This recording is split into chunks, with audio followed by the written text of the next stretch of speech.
Waheshimiwa viongozi wa kanisa la Glory of Christ Tanzania Church, waamini wa kanisa hili na waabudu wa Mungu wetu tunayeamini wote, habari za saizi. Mimi ni wakili, kwa hiyo nimesimama hapa kwa ajili ya kutoa ripoti ya kisheria, kwa sababu nimeajiriwa na kanisa lenu kwa ajili ya kupigania haki kadhaa za kisheria ambazo zimetokana na sijui niite katazo au nini, lakini nitakwenda kujaribu kuchambua kwa kadri safari hii inavyoturuhusu. Lakini itoshe kusema kwamba ninajua na kanisa kwa ajili ya kupigania maslahi yake baada ya kutokea yale ambayo yametokea na kutupelekea kushindwa, kwa maana ya kanisa la Glory of Christ Tanzania Church kushindwa kuendelea na shughuli zake. Wote mnafahamu, kwa mfano Mbeya makanisa yamefungwa kwa matamko ya RPC kule Dar es Salaam. Kamanda wa polisi kanda maalum Dar es Salaam wote mmemsikia, nitakwenda kuzungumzia hayo, lakini kwa ujumla ni kwamba tu nchi nzima kanisa limezuiwa kufanya shughuli zake. Sawa. Sasa around tarehe 2 mwezi wa 6 mwaka huu 2025, labda nimeruka stage, wote mnanifahamu lakini Peter Kibatala, I assume nimeshatambulishwa. Kwa hiyo around tarehe 6 mwezi wa 2 mwaka 2025 ilizunguka barua katika mitandao.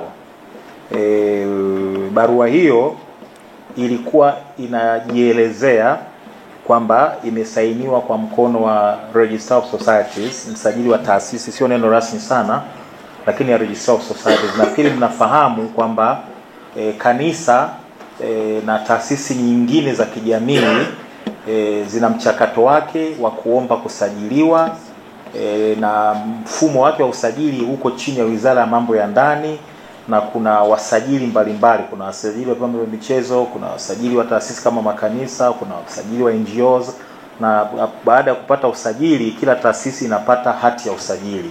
Kwa hata kanisa Glory of Christ Tanzania Church na yenyewe ilipata usajili na ikapata hati ya usajili.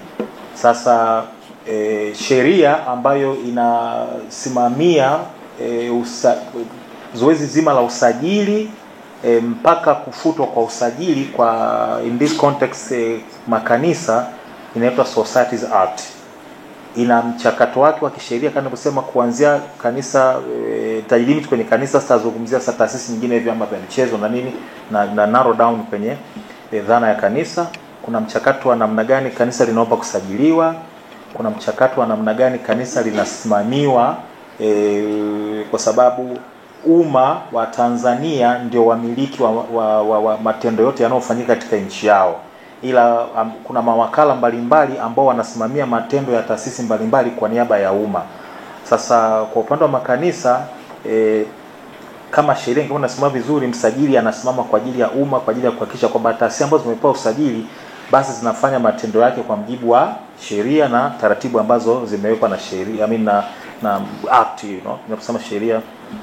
Sasa tunaposema usajili, uendeshaji, utoaji adhabu, na ikibidi kufutiwa na hatimaye kukata rufaa kwa kufutiwa hatua za ziada, zote hizo zimeainishwa na sheria. Nitajitahidi kwa sababu mimi si wana sheria, lakini Christ Tanzania Church, barua ile vyote ilivyo imesainiwa, haijasainiwa, lakini kama tunasema in this context haijasainiwa, imeelekezwa kwa watu ambao wana Christ Church.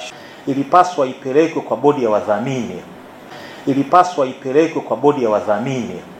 lakini utaona pale imeandikwa Bishop Josephat Gwajima, lakini hata kama ingekuwa ni sahihi kisheria hivyo, kwa sababu ndio mkuu wa kanisa, lakini kanisa lilotajwa sio la kwetu. Na usiku ule wa tarehe 3 wakati watu wanafanya ibada ya maombi, kwa kuna mfungo wa kuombea taifa letu na kumwombea Tundu Lissu na maombi mengine ya kawaida, jeshi la polisi lilivamia kanisa na liliwakamata waumini wapatao 98. Okay, fine. 98, na mpaka kipindi hicho ofisi yangu ilikuwa tayari imeshapewa kazi ya kusimamia maslahi ya waumini, viongozi wa kanisa, basi nilitoa wakili na mimi nikana coordinate kutoka nilipokuwa mpaka siku ya pili ya tatu tukafanikiwa kuwapatia dhamana watu karibia wote, unless nipate taarifa nyingine ambapo